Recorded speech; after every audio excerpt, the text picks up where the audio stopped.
We're really excited to have you all and just discuss our topic for the evening. My name is Leah Quigley, and about a couple months ago I get this lovely call from Father Jose asking me to put this together, and just a discussion on polarization. And the reason why he called me is because I have ties to both Focus and CL. And John and Father Jose found themselves at a conference in Georgetown discussing polarization, I believe, in the world, right? Not the church, but the world. That was the topic. And they got together and realized that they both, John's my boss, I know Father Jose from many CL things, and they thought it would be nice to bring about the discussion down to Denver, particularly for Communion Liberation and Focus to discuss these important topics and to see where it goes. So that's kind of the genesis of tonight, so thank you all for coming. I'm sure you saw the description of, that's why you're all here, but I just wanted to read the topic. So our title is Polarization, Speaking the Truth in the Public Square. And the description goes, we are constantly bombarded with polarizing thoughts and opinions in all areas of life. Personal, work, media, outlets, etc. We are faced with the choice of engaging those around us or isolating ourselves in our own thoughts and groups. Tonight we will discuss the challenge of authentically becoming ourselves in the public square during this volatile time and what it means to truly engage reality, asking the question, do we gain anything being Christian in today's world? So I know we're going to come to the conclusion. And you have a lot of experience in the church, serving the church, and so you've seen maybe a couple of faces or what's happened over the last 20 years. The question next would be, what defines our times today? And do you experience a growing difficulty in affirming your beliefs in society? And what do you think is at the root of the confusion of many within and outside of the church? I always defer to the priest. Clericalism. Well, a lot of people say that that's the problem.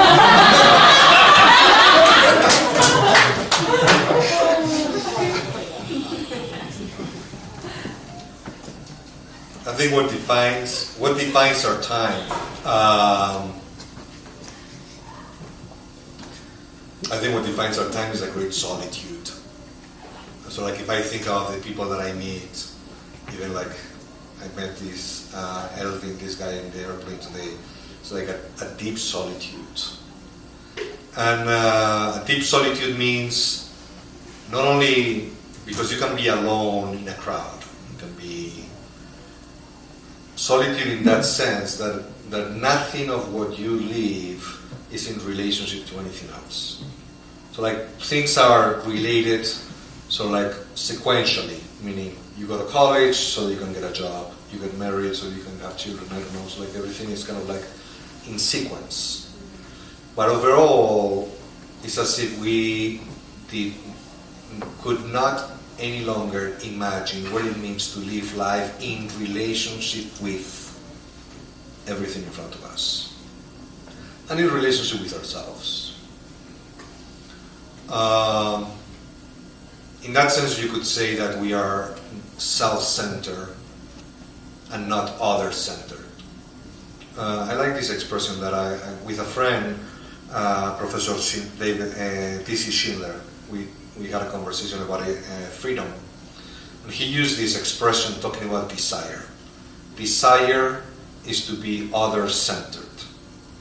And I think, in my experience, I would relate it in the same way. So like, I've always followed something that was happening. And therefore, what happened questions me. Questions me means like, what are you going to do? How are you going to respond? In that sense, to me, the perception of vocation means to respond to the provocation of life. So that life is relation in that sense. That life is this profound dialogue with people, with God. What this time is defined by is by a profound solitude, and therefore with a profound lack of dialogue with oneself, with people, and with God. just adding quickly to, I think it's a privileged time, because you could see you could find 100 examples of how people are thirsting for authentic relationship. We don't know how it happens. At times we don't know how it happens. We don't know how to relate to food. We don't know how to relate to a sunrise. We don't know how to relate to our friends or to the people that we love. Meaning as something to be adored, something that is other, something that attracts you, something that asks you to obey, something that is given to you. I think that is at the root of the problem of the time that we live in. That we are so, therefore, self-centered and not other-centered. So self-centered that we perceive everything as an enemy. So like everything is, instead of like being, I don't know, you fall in love, that it be it with a job, with a person, fall in love with the circumstances, fall in love even with your own sickness or the challenges that you face. But you relate to them. We have this perception that every time that something doesn't match the idea that I have, I abort. Take it out. I think we have a privileged moment because we have the opportunity to communicate with our life, like this possibility that everybody is thirsting for, authentic relationship. Now, it depends on our willingness and our ability to actually be authentic and simple in communicating this. Because if what we communicate is how to do things and not a mode of being, then it's self-centered. It's about, there are people that get obsessed about like building muscle, and there are people who get obsessed about being virtuous. But that's self-centered. It's not other-centered. It's not a mode of being.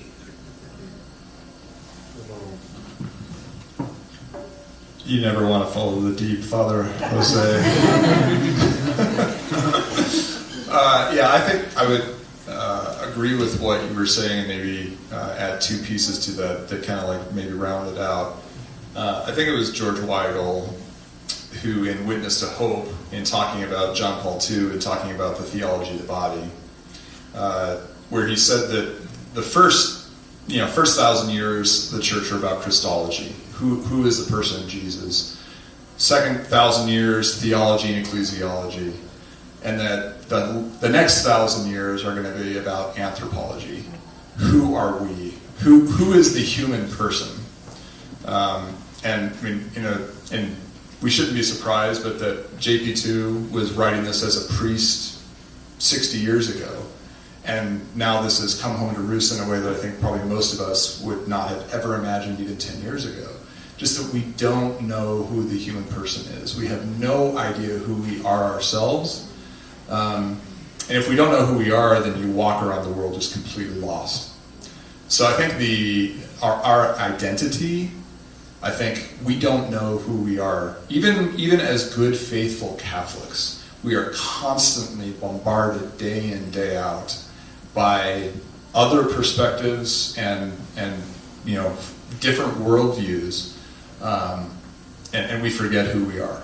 My primary identity is as a son of the Father, a brother to Jesus, your brother. And I don't walk around the world that way. I know it to be true intellectually, but I don't always live it. So I think an anthropological sense of who we actually are is just something that's lost. I'm sorry. I'm terribly sorry. I have an announcement. So one of the things that I try to do just in my own family, I heard this from a friend and have incorporated in my own life. So I have 7 children, 4 girls and 3 boys. And when I tuck my girls into bed at night, I'll whisper into their ear. I whisper, "Who are you?" And it's just this father-daughter moment. Who are you? And what I don't want them to respond, and it's become a formulaic thing, and they know it, but they don't respond, I'm Juliana, or I'm Colette, or I'm Angela.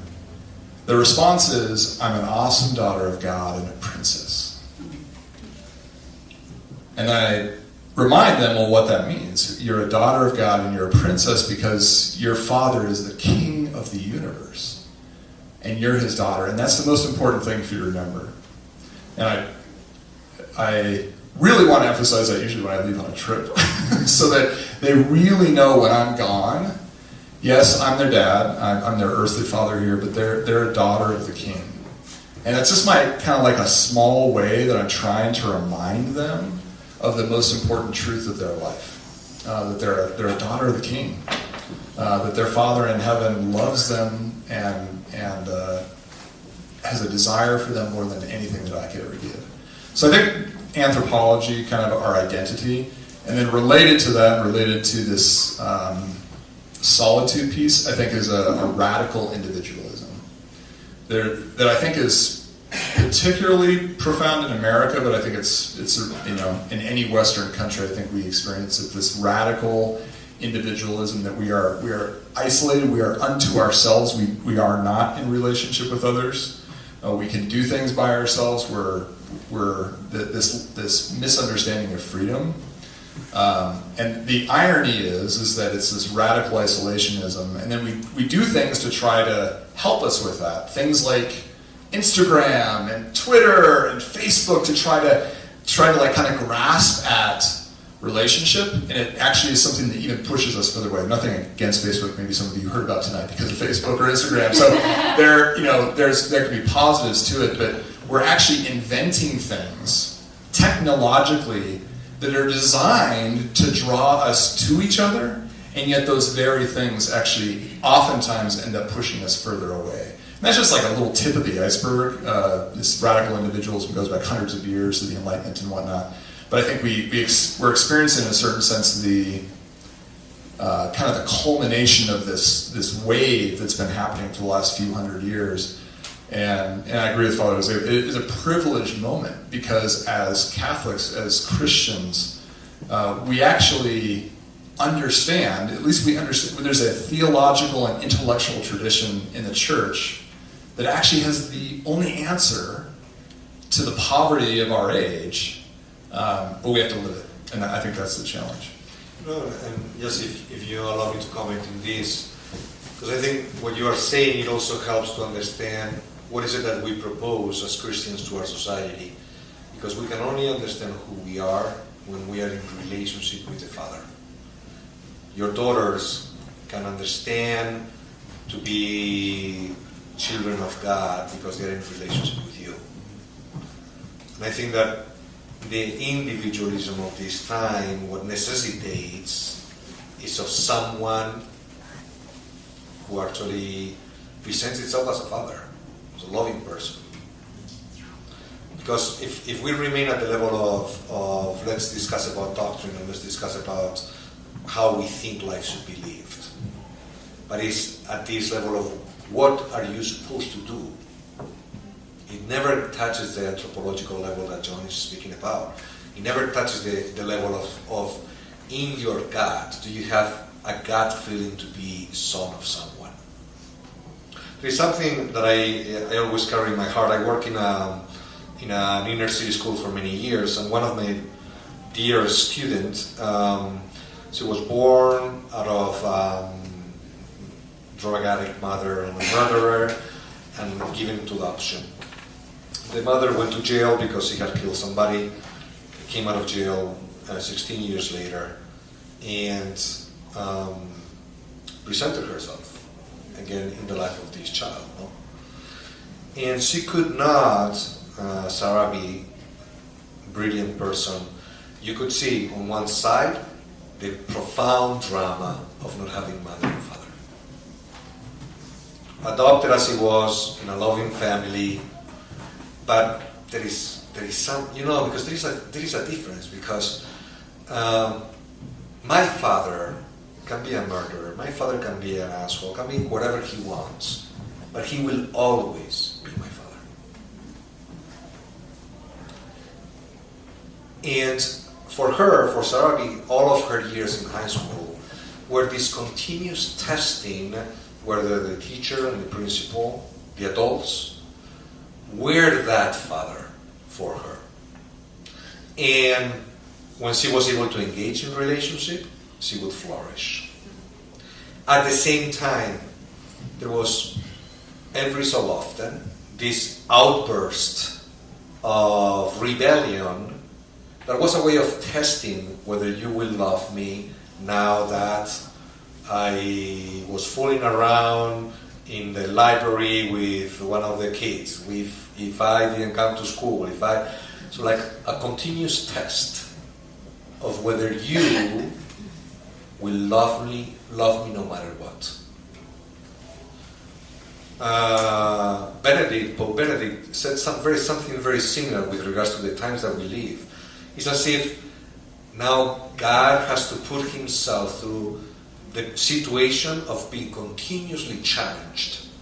That even you betray me, even you kill me, even I will continue to love you. I think that when we talk about how can we contribute to our society today, we contribute in as much as we are these people to the world, to the people that we meet.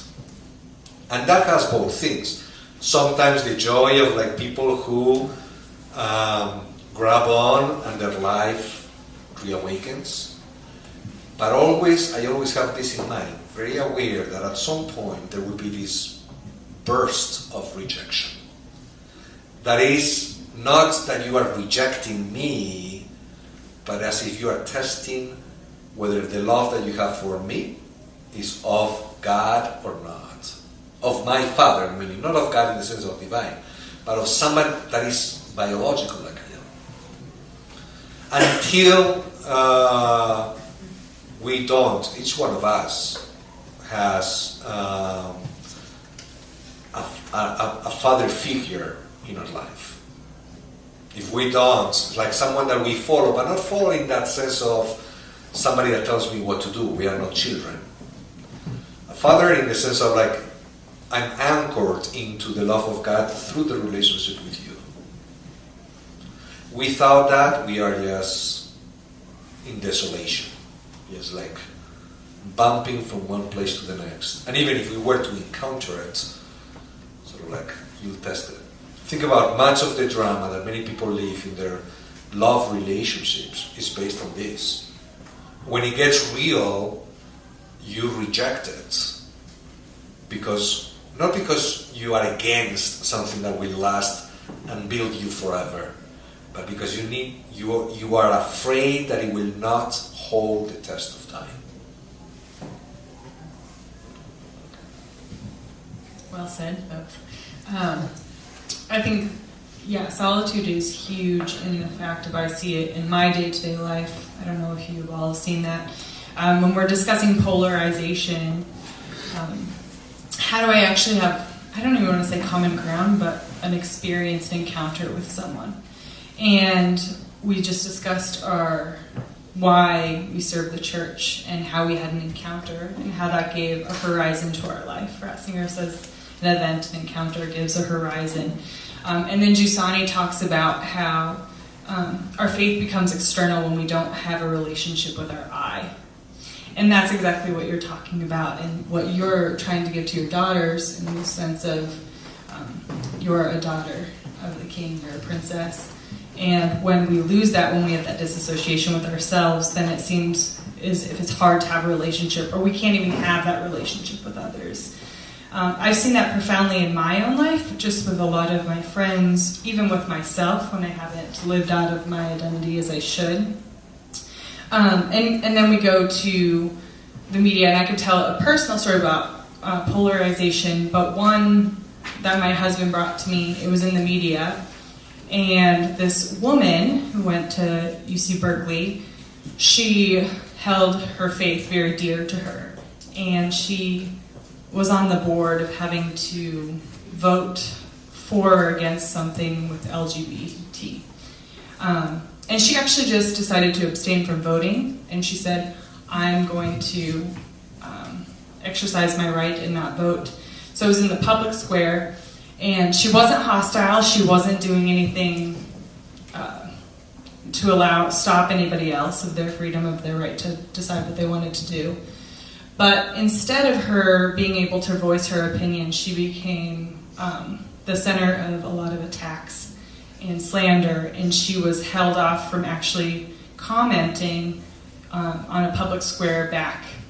So actually her freedom of speech was minimized. And so when we come to the public square, when we come to this encounter of our life, I think we have two dramas, if you will, on a one-on-one basis. And obviously this example is very public. And so the question is, how do we not simply deal with, but truly encounter the polarization that we see today? And is the present time a threat or an opportunity for us? Yeah, to answer the second question first, is this a threat or an opportunity? I really think it is an opportunity for the reasons we've been talking about up to this point, that whether it's solitude, whether it's this radical individualism, whether it is a lack of understanding of our identity, we can actually bring that to the world. The world is hungry for this. The world is dying of thirst, literally dying. For a lack of understanding of who they are, for a longing for community, a longing for relationship. And so, I mean, I think of, when Jesus was asked the greatest commandment, and he gives the great Shema, love the Lord your God with all your heart, your soul, your strength, and your mind. And the second commandment is just like, it is close after this, to love your neighbor as yourself. We were talking a little bit about this at dinner, that wrap up the life of humanity in two things: relationship with God and relationship with others. It's always relationship with the other. Jesus himself, God the Father, Son, and Holy Spirit, their definition is who they are in relation to the other. The Son is the Son of the Father. The Holy Spirit is the love between the Father and the Son. So this definition of relationship, that just it's core to who we are as humans, and we have this. I think we have a tremendous opportunity to actually bring this to the world. And I think part of the way we bring in this might be excessively simplistic, but I think simple is good. Is we need to first and foremost be rooted in our identity as sons and daughters of God. That we need to be allowing Jesus to love us. We need to, allow the Father's love to pour into our lives. We need to pursue holiness. It's saints that change the world. We need to do that first and foremost. That's the first commandment. And then secondly, we need to be able to love others, to be in relationship, and not to be worried about it. Just to enter into relationship. That's going to be the antidote to the modern world that doesn't know how to have a relationship, and that's continuing to grow. Again, I even look at how we define generations. Generations used to be like 50 years long, and then 30 years long, and now generations are like 10 or 15 years, right? I mean, there's the millennial generation. What's the generation after the millennials? Gen Z. Gen Z is like a 15-year generation, because things are changing so quick that literally there's a very distinct difference between Gen Z and the millennial generation.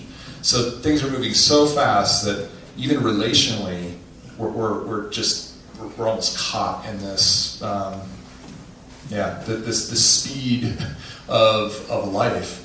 And so I think we have an opportunity as Christians to enter into relationship with the other, and to actually take the time to do that.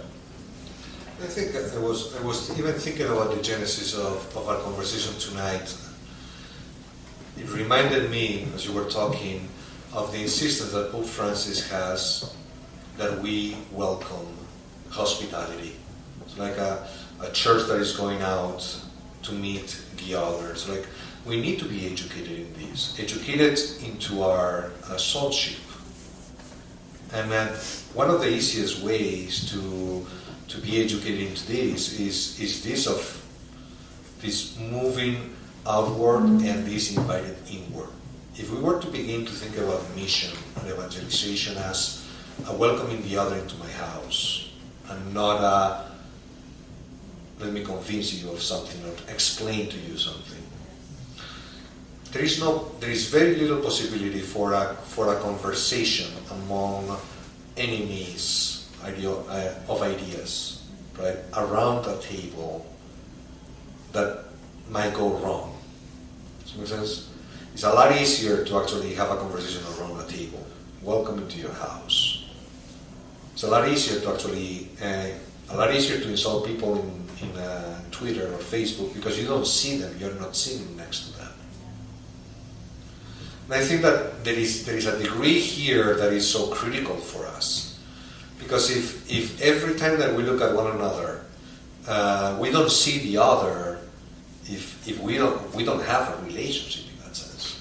And I take your comments about, like, when you were talking about whether Focus or CL, so like, is the natural religious impetus of every being that of being fascinated by what is not me and welcome the other, welcoming the stranger that is in the gospel. It's not a mandate, an ethical mandate. It's very much related to the dynamic, as John was saying, of the Trinity.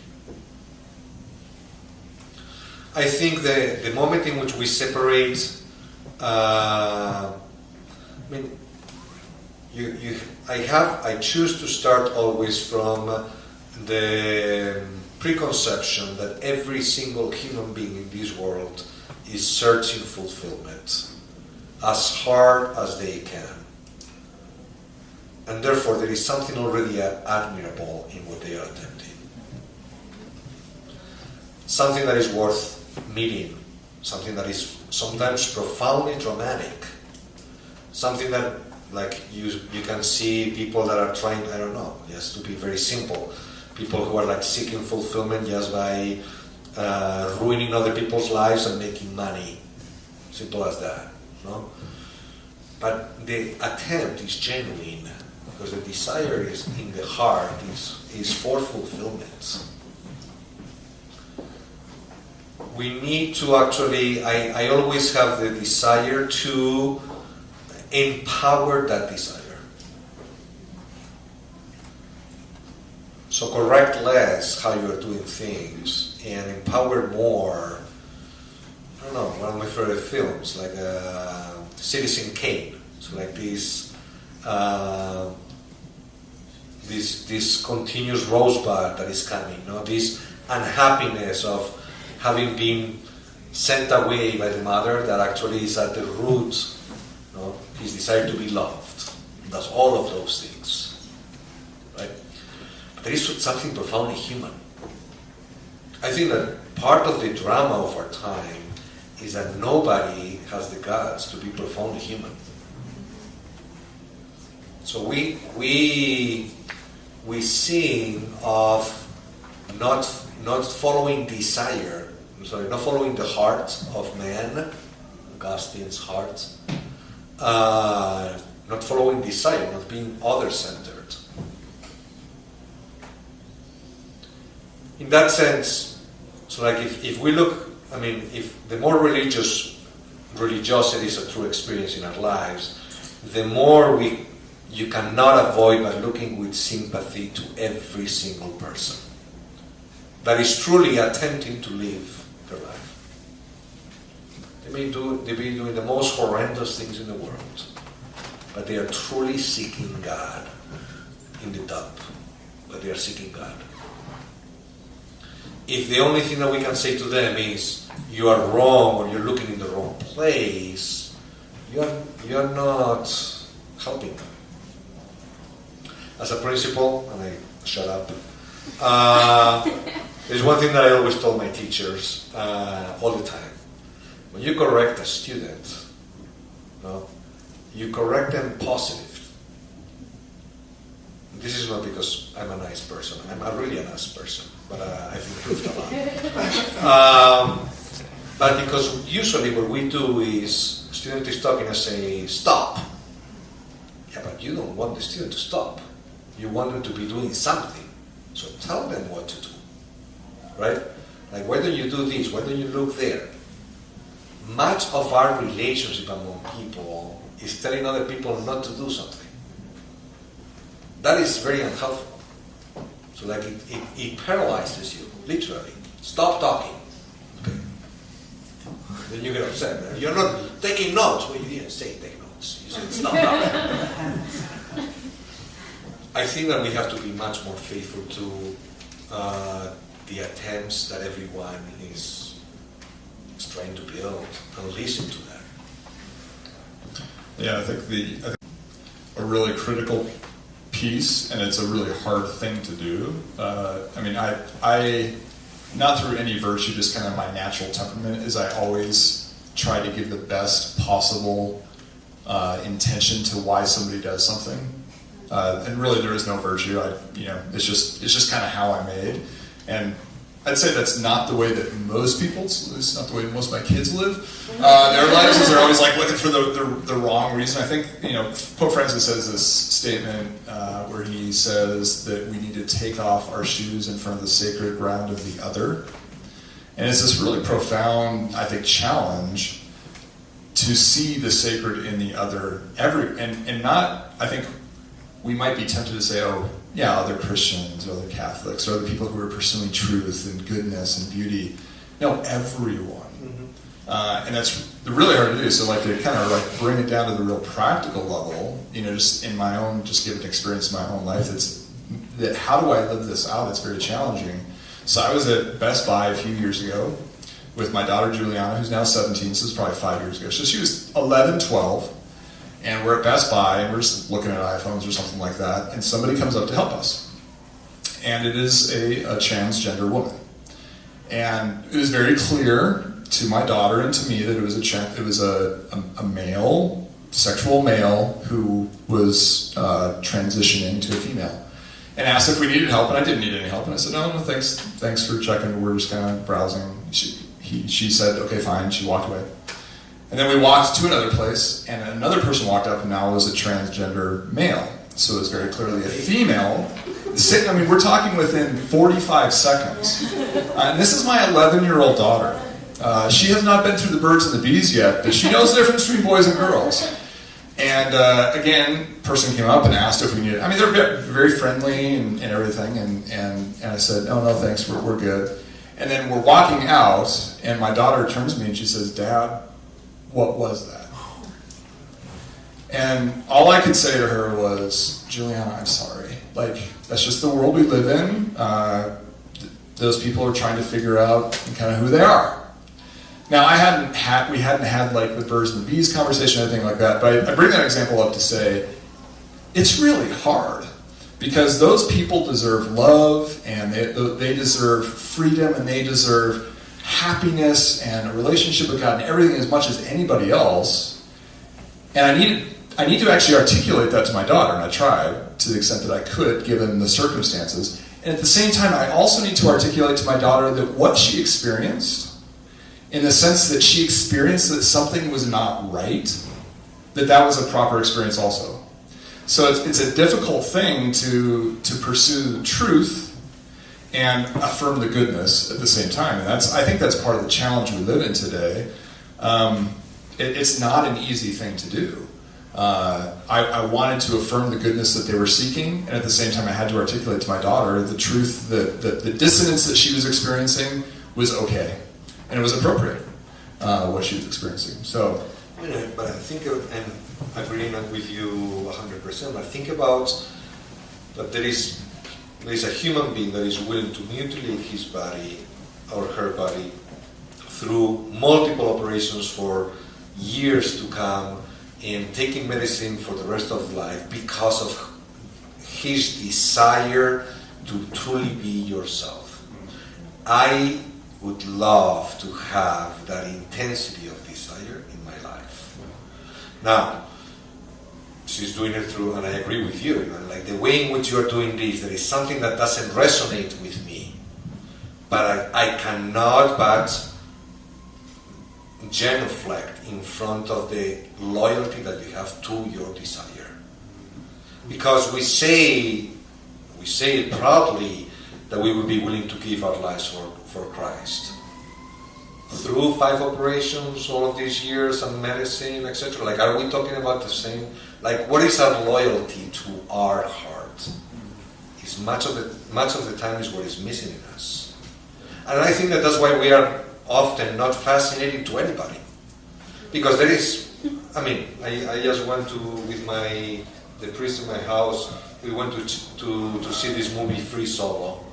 This guy who climbs up without El Capitan. El Capitan. There is something fascinating. Can you say like, dude? It's like Use a rope. there are a lot of things to be said, but he's truthful. He's loyal to his heart. He's seeking. He's moving. Most of the time, we stop at that life is inconvenient. And I think that this is the true crisis of the church today. That we are not attractive to anyone because we are not loyal to our heart. Yeah, just maybe the last comment, then we'll turn back over to Leah. There's an article in the New York Times, an opinion article probably within the last week, from a transgender, can't remember if it's a guy transitioning to a girl or which one it is. I think it's a guy transitioning to a girl.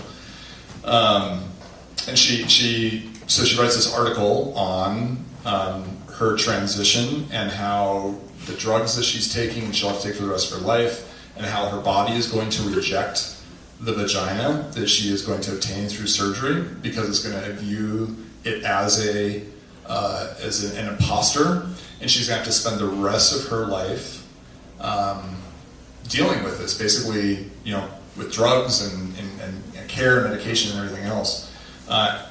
Ryan Anderson of the Heritage Foundation writes a great article from an intellectual level, responding kind of intellectually, but going to your point, well, I was struck when I read her article about her transition, how profoundly intense. She at the end says, this is not making my life better, the drugs are not making my life happier, the surgery is not going to make my life happier, but I desire it, and I think that should be sufficient reason for me to obtain it.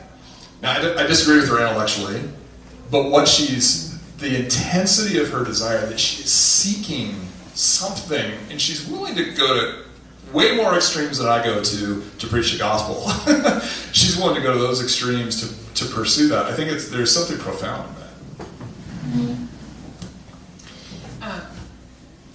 What you were saying, Father, and going back to your point, John, the challenge to be completely human in front of our life and to express our desire and to follow it, I think is a huge challenge. And I see this time and time and again, the media, with social outlets, whatever it is we get stuck in this ideological debate, right? And always behind that is some experience of wanting happiness, but that's never necessarily said or agreed or expressed. And so the idea of overcoming polarization, stepping into the world completely authentic, and to validate those around us, their desire as well, and having that commonality. Giussani said this. He said, Giussani, for those of you who don't know, is the founder of Communion Liberation. Said Christianity is that which makes tradition into a living reality, which turns the articulation of thought into a living reality, which brings to life what is past. It's what makes thought, idea, and value come alive. And Curtis Martin, the founder of Focus, said this: by the grace of God, we can transform this into a moment of hope, a hope that we must bear witness to in the midst of the church, addressing evils of the past and making much needed improvements for the 21st century. Times of scandal are followed by renewal. Great saints are needed to bring about renewal. This is not an easy time, but it is the time we have been given to become great saints. Let us not miss this opportunity. So from that, the question is, how do you bear witness to the hope and live in newness rather than proposing old formulas? What examples do you follow? I think that we talked a lot about this tonight. I think we are the hope. We are the hope to the world in as much as we're willing to to witness, to show everybody that we actually are loyal to our desire, and that there is one who responds to that desire. And I can invite you to see that one. You know? That God, so like that experience of being children of God is not only for children, it's for us.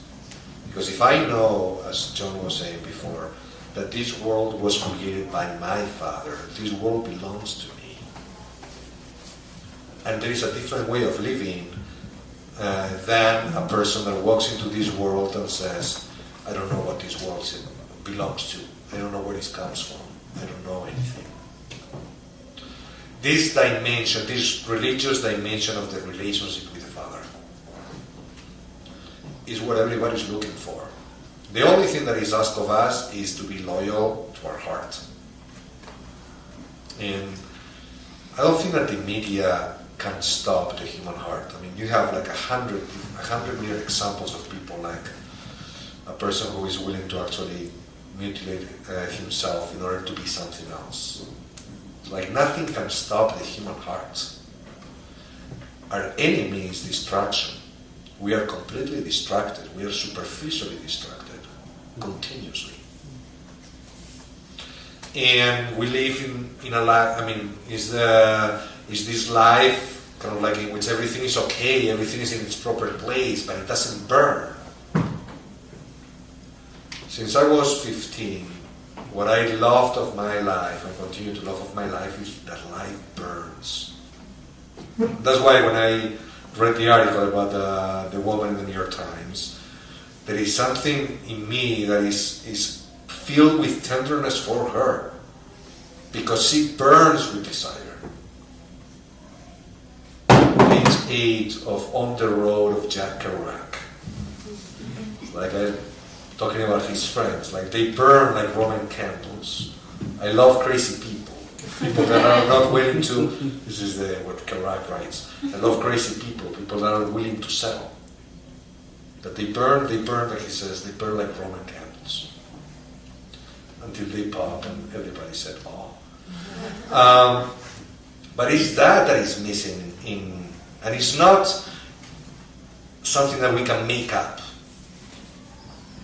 Either we are willing to accept the experience of today for me, that I have a friend who is in the hospital and he has 3 children and he's in the hospital and he doesn't know whether he has leukemia or sarcoidosis, or he doesn't know what's going on, but it is very serious. In that moment there, you burn with desire, not desire to fix the situation. Your hope is that somebody is going to answer the desire that is burning in you.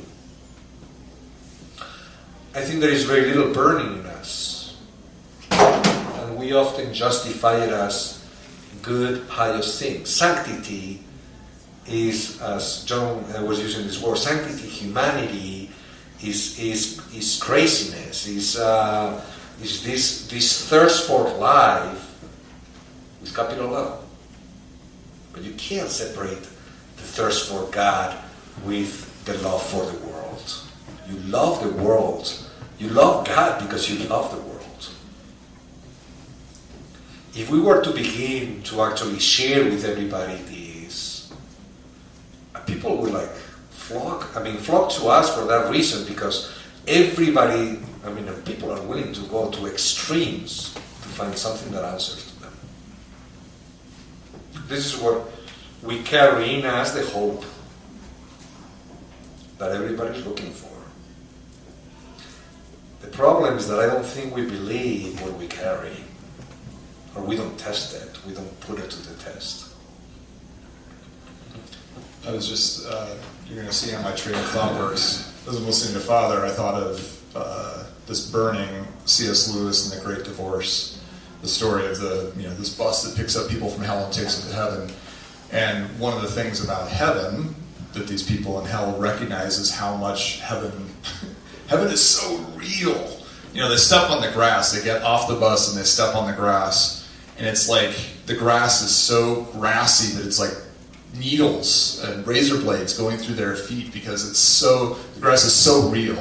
And it just kind of struck me that there's the intensity, the passion in the best sense of the term that we're called to. And then from there, I went to another C.S. Lewis, not actually worked by C.S. Lewis, but C.S. Lewis is part of it, is a severe mercy. And I think a severe mercy might be, who's read the book, just out of curiosity? So about a third of us. Some of us are like, oh, it's a romantic tale, and I didn't get very far through it. But I think a severe mercy is actually a great example of people who are passionately pursuing love. I mean, it's just the intensity of the love. It's basically a love story between two atheists who then come to Christ and then not give anything away. I think it says in the first page that his wife dies. So they pursue this intense, passionate love as atheists, and it's really profound how passionate they get. And then they become Christian, and then the wife dies, and it's this severe mercy that they talk about. That I won't give that piece away. But the passionate intensity of which the male and the female who eventually become husband and wife, which they pursue the love with one another, I think it's a model, I think, of where the world is. It's passionately pursuing something. They don't always know what it is, but they know they want love. They know they want happiness. And we, as Christians, should have all the more passion, all the more intensity.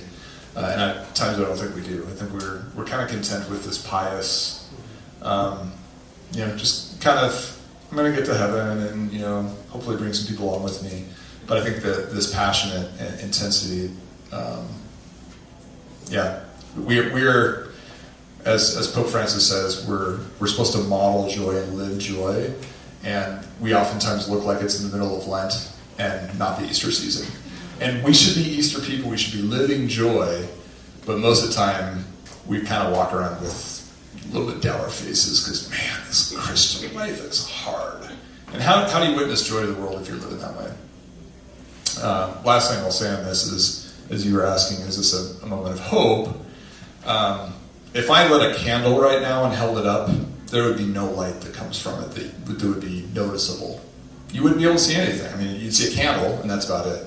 If we turned off all the lights in this room and I light a candle, it would light the entire room. You'd be able to see expressions on one another's faces with a single candle. And I think we live in a dark time, but the light shines bright in the darkness. And we have a profound opportunity as Christians to enter into the lives of others and bring that light to them. And we might not always be the ones that eventually are the ones that kind of lead people towards a profound encounter with God. But the light shines bright in the darkness, and I do think it is an opportunity for hope.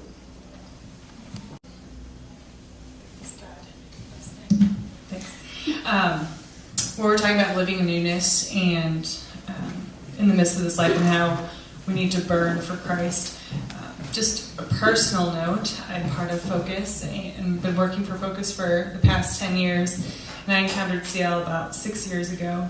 And I've experienced this newness being involved with both groups. And I think for me it's really hard to live a newness in my life if I don't have people who are constantly encouraging me in that newness and asking me, do I have this desire and what am I desiring and how am I following it, and or am I just like doing the check boxes? And I've experienced this with friendships in both groups, and I'm very grateful for that.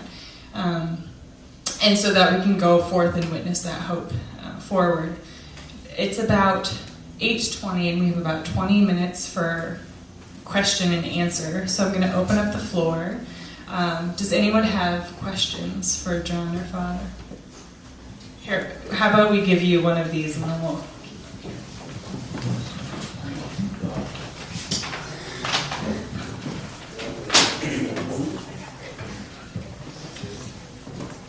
My question is, so when we're talking about polarization, I think a lot of us, just by nature of the groups we hang out with, find that many of our opinions and ways of life are becoming minority opinions and minority ways of life. And I've been thinking over the last couple of days, as I hear the Gospels, Jesus talking about how we're to be, as Christians, we're going to expect to be persecuted. My question is, what should our posture be? Like as Christians, how should we respond to that? Is it something that we should protest, that we should fight back against? Is it something that we should accept? And Jesus saying this is the way it would be. Just your thoughts.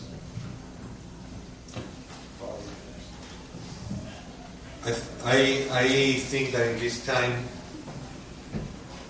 I think that we have to be the great defenders of everybody's freedom. Freedom as autonomy, capacity to search for something that fulfills. And that sometimes may mean to defend the freedom of people who search their fulfillment in ways that I don't agree with. To have conversations about, okay, so what is it that fulfills the person, and what is it that allows for people to actually build together? No. Beyond this, any other conversation is very, like it's this expression of the Pope, is more important, time is more important than space. He's talking about polarization in that piece of evangelicalism. Meaning, relationship, he says afterwards, relationship is more important than defending your own territory. To defend other people's freedom, I think, is very important. And that means sometimes to defend the Muslim that wants to put a mosque in the street next to me because they're going to pray there. It's important that we defend that. You cannot defend your own freedom and make the point of, actually, I love your attempt to look for fulfillment. And I want to share my attempt with you. That may result that right now, so like there is great discrimination at all levels. There is great censorship at all levels. The right and the left, everywhere. It's not only against Christians. Because we are so in our own bubbles that either you are with your people or you are basically cast aside, in a sense. I think we have to go to the root of what it means to be human. Sometimes that is possible, sometimes it is not. Sometimes people don't want to listen to it. So be it. You move on. But I think we have to defend freedom. So I'll both agree with Father and then add kind of just a completely different take. So the Beckett Fund for Religious Freedom, Beckett Fund for Religious Freedom. If you go on their website, they defend the Little Sisters of the Poor against the HHS mandate on contraception, but they also defend religious groups that we have never heard of before, and their freedom for religious freedom. And if you go to their website, they have a book on there that talks about why it's important to defend freedom in its broad sense and religious freedom, as opposed to just religious freedom for Christians. I think it's a very interesting and challenging read. So I just kind of go on the back of Father Jose there, encourage that. Now there's a completely different perspective on this. I think at the end of the day, it's a prudential judgment. It's a call of prudence on whether at this point I defend myself, defend my family, defend my religious freedom, or whether I turn the other cheek. And here's where I come down on this. Jesus is totally confusing on this, right? On the Sermon on the Mount, what does he say? When somebody strikes you on the cheek, turn your cheek and let them strike you on the other.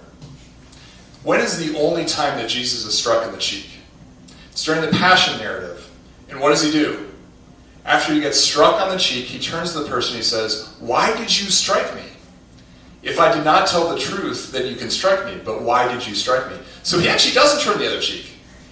He actually asks the question to the person. It's not, he's asking for clarity, and he's defending the truth when he does that. All that to say, I don't know what to do.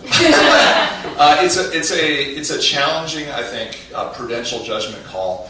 If my family was being attacked, I think I have a right and a responsibility to defend them. Mm-hmm. As a father and as a provider of my family.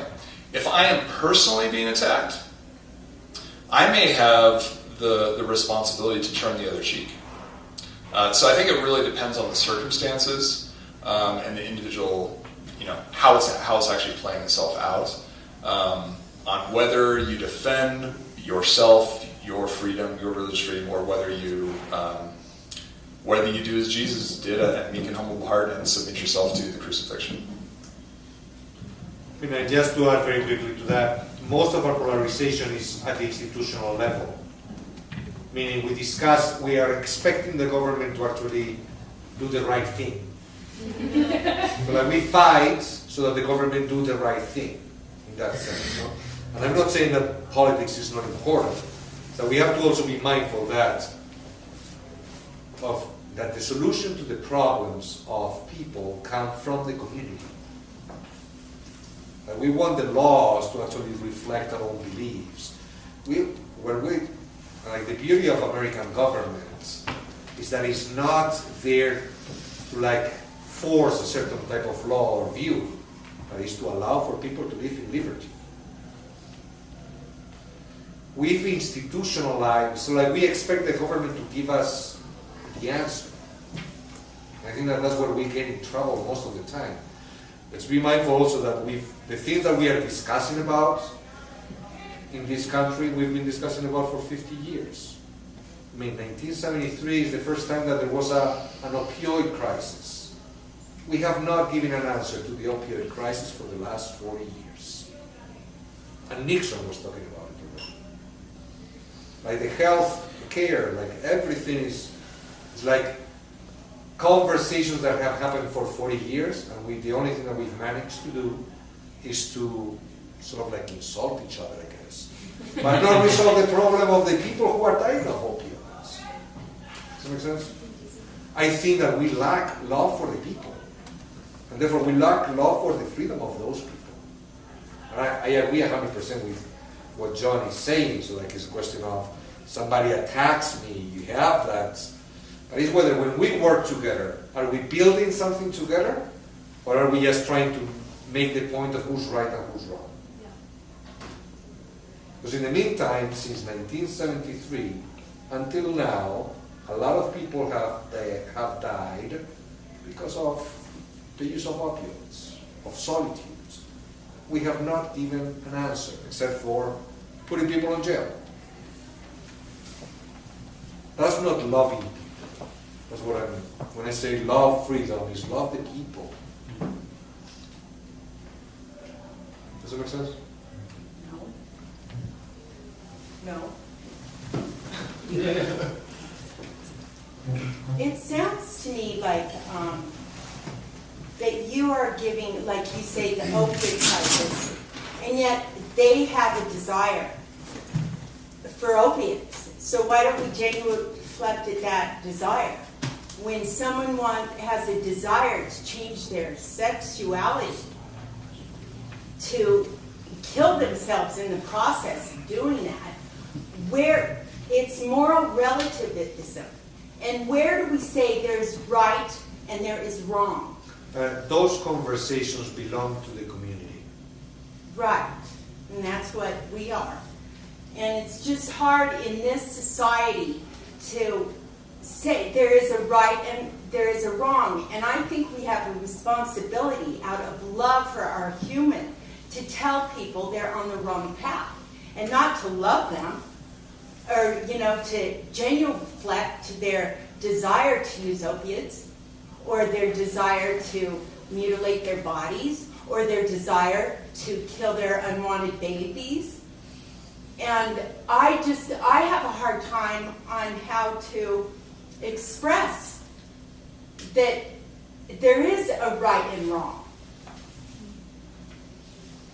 I think that's thank you. I think that's a very fair and honest way to express a frustration about this. And obviously we're talking, at some level we're talking ideas. I will clarify, at least for my sake, what I think Father Jose is saying. I'll let him say it. I'll tell you what I'm saying.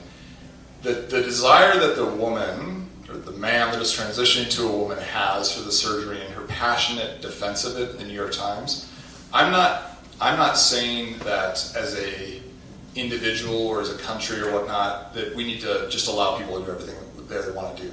I think we should. I think abortion, just as slavery was 200 years ago, is a wrong thing, and we need to defend the truth that abortion is the wrong thing, and we need to do everything we possibly can to do that.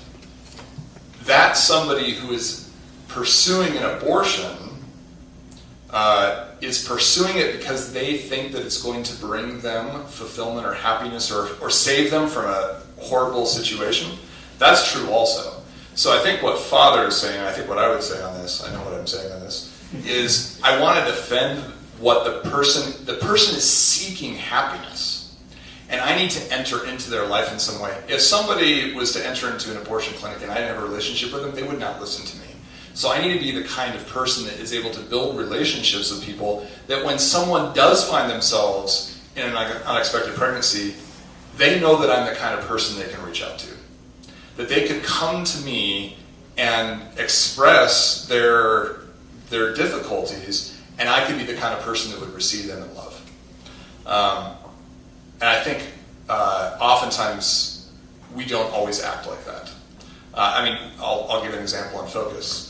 This is not a specific example, but it's something I talk about frequently. We have a pro-life ministry. It's called Love Life. A big part of what Love Life is about is trying to teach our missionaries to be the kind of people that will receive the other in a way that is loving and affirming. So there's two ways we can talk about this. This is the example that I give. I could be talking with Leah, and I could say something that I think is true. Leah, I don't understand why any woman would ever have an abortion. Don't they know? Doesn't a mom know that it's a baby? Okay, now that's a true statement, and in a certain sense there's nothing wrong with that, and I could imagine myself saying something like that. But maybe Susan is sitting over here having a cup of coffee, and she overhears that conversation. I guarantee you if Susan ever gets pregnant, she will never approach me. Never. Because she will perceive me, right or wrong, to be judgmental. I can have that same conversation with Leah and say, Leah, when a woman finds herself in a situation of an unexpected pregnancy, we need to be able to embrace her and love her so that she knows that there's a place where she can come. If Susan, I think that was her name, overhears that conversation, Susan might, I'm not saying she would for sure, but she might approach me if she finds herself in an unexpected pregnancy because she sees mercy and compassion. And that's what I'm saying, is we need to receive the person in that way so that they're willing to engage us. That we need to defend truth, absolutely. But at least I don't think that's necessarily what we're going after, at least not what I was going after. I agree with you. No, is there other question? No, so yeah, my question actually kind of ties into a lot of that because talking about desire and how do we educate desire and how do we help others become educated in their desire is the question I have. For instance, a transgender woman, on one side, yes, I admire her desire to follow her heart, and I love that, and I want them to do that. But at the same time, there is something inside of me and inside of your daughter that just cried out, there's something different about here that doesn't jive with reality, frankly. And so, where is the balance of educating the desire towards something that is against what is real versus something that I want just because I want it? Like how do I educate my desire better? Yeah, you have two questions there. We said in the previous conversation, or at least John mentioned it and I commented on it, the salvation for an individual is to find somebody to follow, to begin to think that you are not the one who makes yourself. So desire, first of all, if you think of this word other center, desire has to do with what reality is asking of you, not what you want to do. When we speak about desire, we're speaking about something that is outside of me, something that is attractive, fascinating, something that is pulling me towards. That at all levels, even the more sinful ones, are always the dynamic of the relationship with God. Now, if it is a dynamic of other-centered, it's the possibility of following what happens. We are not going to convince anybody, and just to highlight again what John said, to convince anybody by telling them that they are wrong. What they need is to see that the desire that they have has a destiny. But they need to see somebody who is actually in relationship with that destiny. We want everybody not to do the wrong thing. Sure, show them the right thing. because their heart is already in action. They need to see destiny. They need to be hope. They need to see hope. We want, in that sense, I think, is we see the horror that we see around of a bunch of people who think of themselves as God without God's power. So like, yeah, it's horrendous if you look from the outside. If you look at yourself. But the only thing that saves me to like rediscover that I am the son of somebody is to meet my Father. I need to meet my Father. If you try to explain to a child, an orphan, that they have a father, they will reject you continuously if you go with the idea. They will reject you continuously until they meet their father or their mother. So how are we, like this, another way of thinking about desire that might be a little bit more helpful is a beautiful text by Ratzinger called On Conscience. And conscience, so like it says in the text of Ratzinger, the role of the Pope is to protect the person's conscience. What is the conscience? Ratzinger uses the word anamnesis, something within me that cries to God.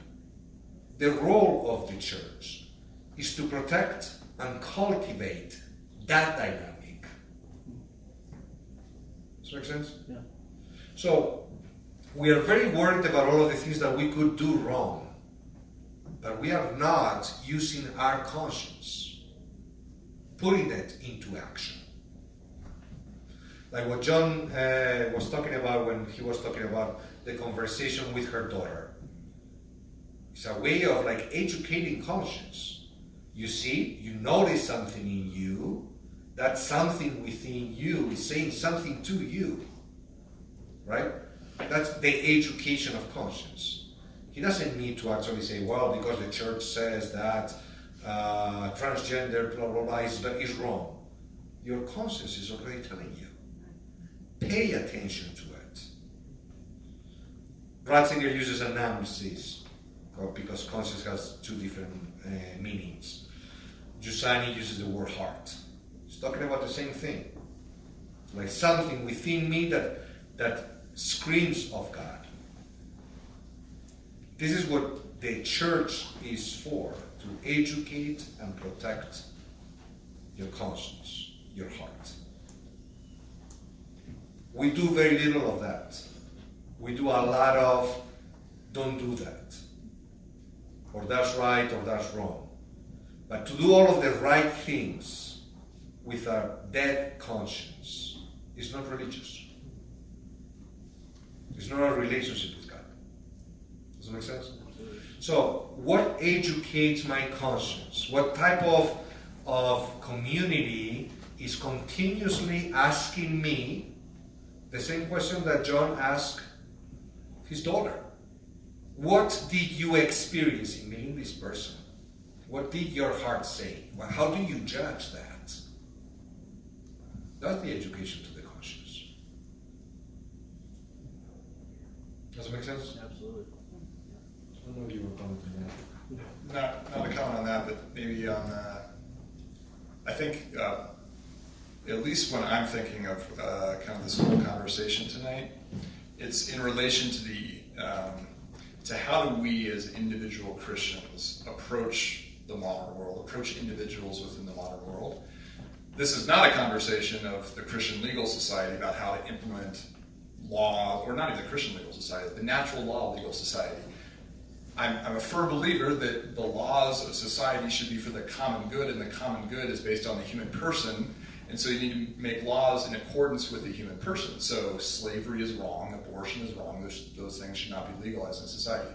We live in a world in which they, at least some forms of slavery unfortunately, and abortion are legal. So how do we as individual Christians approach? And so I'm not talking about the objective truth on this side. I'm talking about subjectively, how do I engage the person?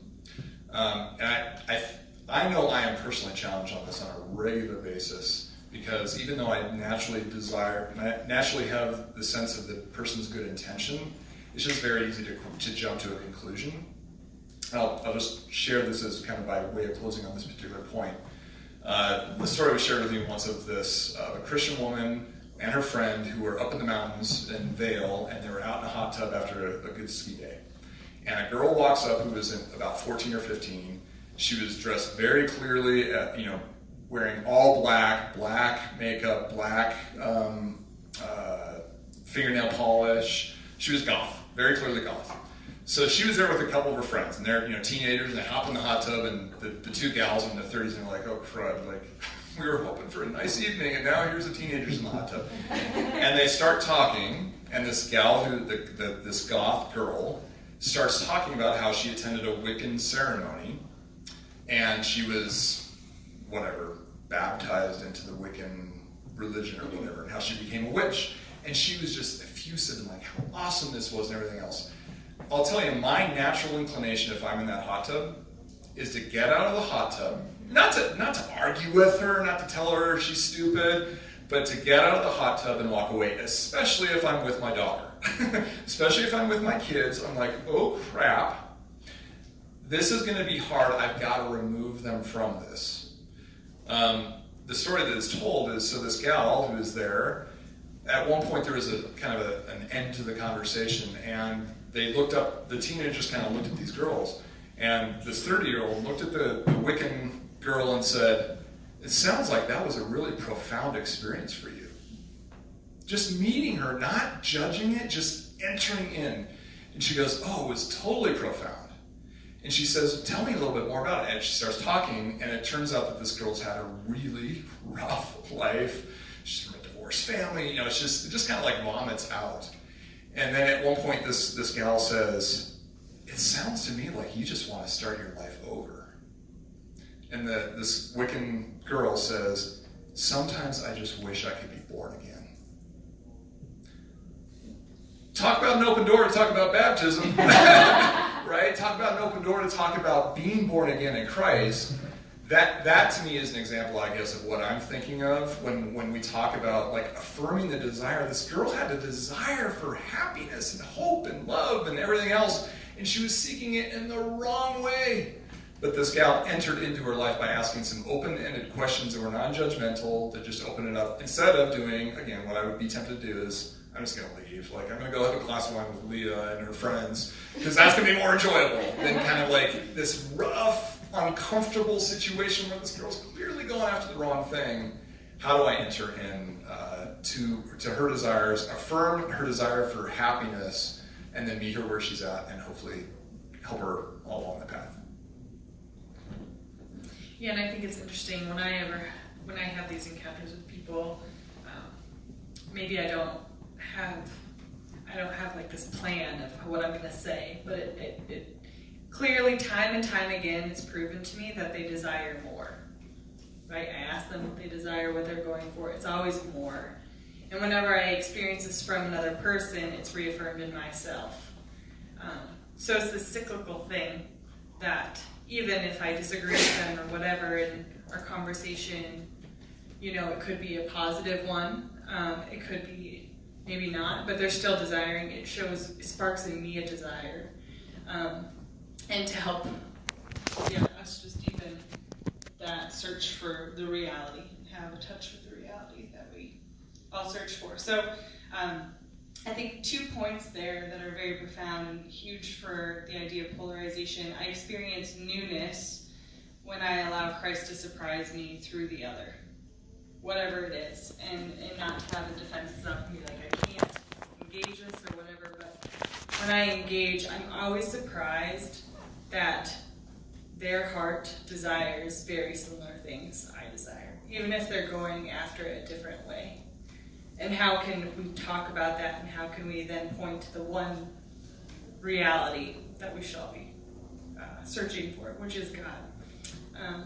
So thank you all for coming. Thank you to Father Jose and John for joining us tonight.